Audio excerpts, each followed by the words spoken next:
marka mucaaradnimo maaha laakiin waxa waaye waxaan rabnaa xoogaa yar dawladda in xoogaa yar maaragtay cirbad lagu dhifto bulshada rayidka waxaan leenahay madaxweynaha iyo dawladdiisa waxaan leenahay sidaan kuugu lisnay nooguma hambayn sidaan kuugu lisnay nooguma hambayn taariikhda ma dhicin madaxweyne sidaad aragtay magaalada muqdisho xabad looga rido markii lagu doortay sidii laguu soo dhoweeyey iyo doorashada inuu dhacdo sida aan uga shaqayno haddaan nahay bulshada rayidka wixii aan kaa sugaynay annagaan islahayn tala bixintii iyo fursadihii iyo accesskaad madaxweynuhu heli doontaan iyo dawladda maan nahay waxaan jecelnahay fariintaas inay ku soo gaartay waxyaabaha aan islahayn haddii aad madaxweynaha aragtaan waxbaad ka dhihi lahayd oona talaad ka bixi lahayd waxaa ka mid ah in dekedihii soomaaliya ay hadda xaraash u ekaadeen dekedihii soomaaliya hadda xaraash u ekaadeen bulshada rayidka looguma talagelay in inta meeshaan timaado ammaan bixiso waxaa loogu talagalay inay wax tuxuxaan bixiso tala jeediso wax saxdo waxaan jeclaan lahay maanta ka jawaab ku dhihi mayne dawladdaadu intay maaragtay wada tashato inay arrinkaas jawaab ka bixiso xanuunay nagu haysaa xanuun waan soo qoraynaa okay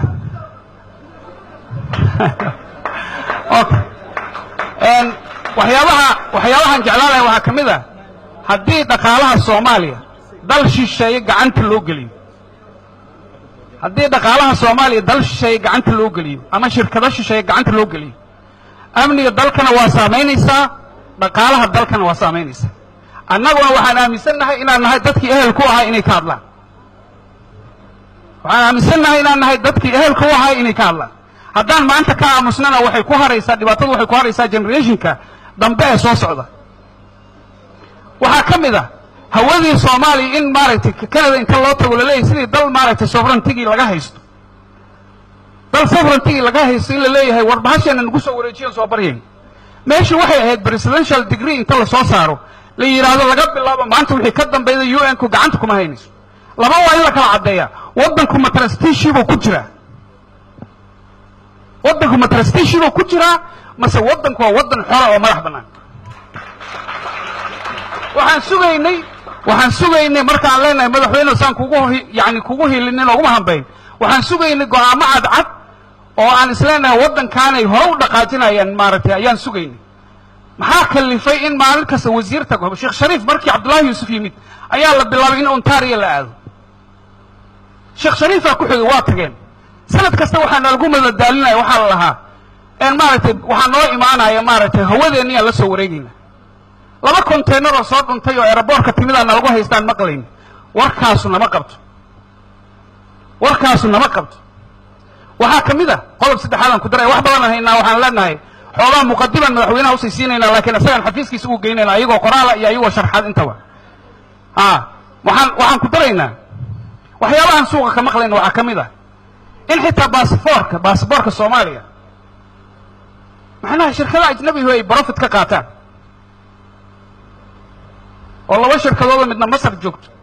midna ay joogto maaragtay cumaan laga yaabaa hadda markaa timid in la bedelay wax iska bedeleen laakiin macluumaadkaan haysanaa saasa haddii wax iska bedeleenna waxaan ka bixinaynaa raaligelinaan ka bixinaynaa waxyaabahaasoo tiro badan oo fara badan oo waxaa jira u baahan dalka in tillaabooyin geesinimada laga qaado waxaan hadalkayga kusoo gabagabaynayaa wixii aan halkan ku habboonayn oo munaasib ku ahayn oo ka irin ha layga raali noqdo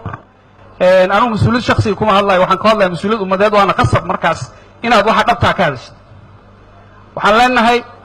madaxweyne waa dawladda waa taageersannahay waa la shaqaynaynaa waa kula shaqaynaynaa laakiin haddii ay noqoto keliya ammaantu ay xigmadda maalintaas ay noqoto laakiin aan fursad u weyno waxa dhabtaa oo naga hadlaysan inaan si dhaba waaqac uga hadalno waxaan isleenahay waddadii kuwii hore ku tagayna laga yaabaa inaad idinkuna martaan waxaad noo ogolaataan bulshada rayidka loo ogolaataan in arrimaha dib u heshiisiinta ee arrimaha waddanka siyaasadda iyo istiraatiijiyada dalka lagu dejinayo in tala laga siiyo dad badan oo khubaraha ku jira annaga dadkeenna waxaa laga yaabaa inay u haystaan oo kaliya inaan joogno soomaaliya tusaale waxaan usoo qaadanaya akhirkin markii aan tagnay maxkamadda haeg anigu waxaan ka mid aha dadkii maxkamadda haeg tegey halkaana mudaharaadka abaabulnay dawladdii iyo madaxweynihii markaas joogay ayaan wax badan maaragtay la doodnay dadkii la taliyaasha ahay oo markaas nala shaqaynayana waa joogaan aakhirkii waa ku guulaysanay maxkamaddii waa ku guulaysanay dadka nala shaqaynayay dad shanta qaaradood adduunka kala joogay ahaayeen oo qobolo soomaaliyeed annagu hadda haddaad haysataan intaan afarta xamar joogta ama gobollada joogta inaan naamanihin waxaan u damqanaynaa dalkan inuu hor u socdaan rabnaa hadda waxaan isu diyaarinaynaa mar kale dacwaddii maaragtay kale sidii loo geli lahaa isu diyaarinayna uga qayb qaadan lahayn haddii hadda mid kalena lagu furo oo hadda dekadihiina lagu furo oo imaaraadka gacanta loo geliyo ma qaadan karno